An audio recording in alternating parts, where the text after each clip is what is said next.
السلام علیکم ورحمۃ اللہ وبرکاتہ۔ محترم سامعین، خواتین و حضرات، اجالا چاندنی امید اسلامک چینل سے میں آپ کی خدمت میں ویڈیو لے کر حاضر ہوا ہوں۔ اللہ کے فضل و کرم سے عید الاضحیٰ کا عظیم دن کل سے آنے والا ہے، ہم پر سایہ فگن ہونے والا ہے۔ اللہ اس عید کے ذریعے ہم پر اپنی رحمتوں کا نزول کرنے والا ہے، تو اس دن کی سنتوں پر عمل پیرا ہونا تمام مسلمانان عالم پر ضروری ہے، اور غسل کر کے صاف ستھرے کپڑے پہن کر بغیر کھائے پیے اپنے بال بچوں کو،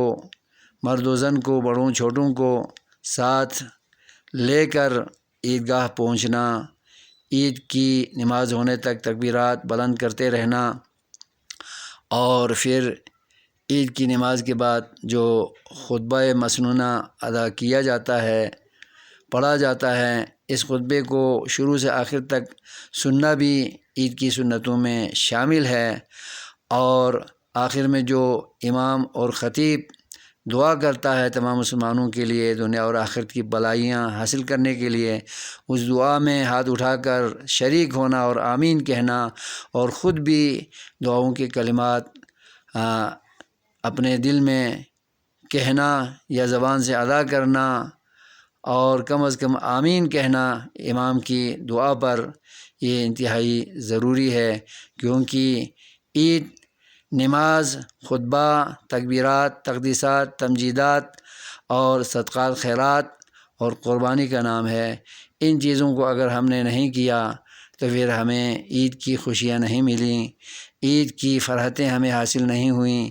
عید صحیح معنوں میں ہماری ادا نہیں ہوئی، عید سیر سپاٹے کر کے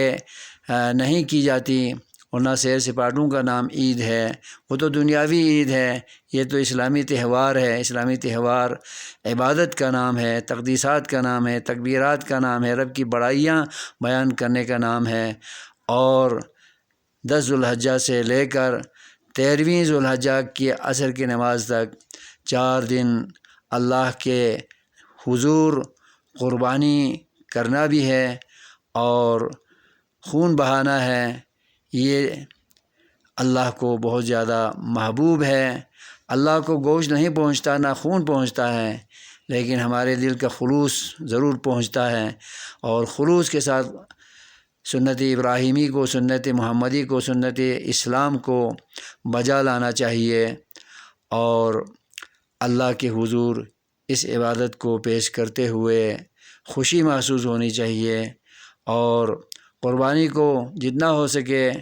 گھر کا سربراہ یا کوئی بڑا فرد جو قربانی کے جانور کو صحیح ذبح کر سکتا ہو، اور دعائیں وہ جو مسنونہ ہیں وہ کہہ سکتا ہو، اس کو اپنے ہاتھ سے قربانی ذبح کرنا یہ سنت نبوی ہے۔ نبی صلی اللہ علیہ وسلم اور صحابہ اپنے ہی ہاتھوں سے قربانی کے جانور ذبح کیا کرتے تھے، نحر کیا کرتے تھے، تو ہمیں بھی اس عظیم عبادت کو اپنے ہاتھوں سے بجا لانا چاہیے، نہ کہ قصائی کے ذریعے اس سنت کو ادا کیا جائے، جو کہ جائز تو ہے لیکن افضل اور بہتر نہیں ہو سکتا۔ اللہ تعالی ہمیں دین کی سمجھ عطا فرمائے، اور اس عظیم عبادت کو مسنون طریقے سے بجا لانے اور اس کا حق ادا کرنے کی ہمیں توفیق عطا فرمائے۔ آمین۔ والسلام علیکم ورحمۃ اللہ وبرکاتہ۔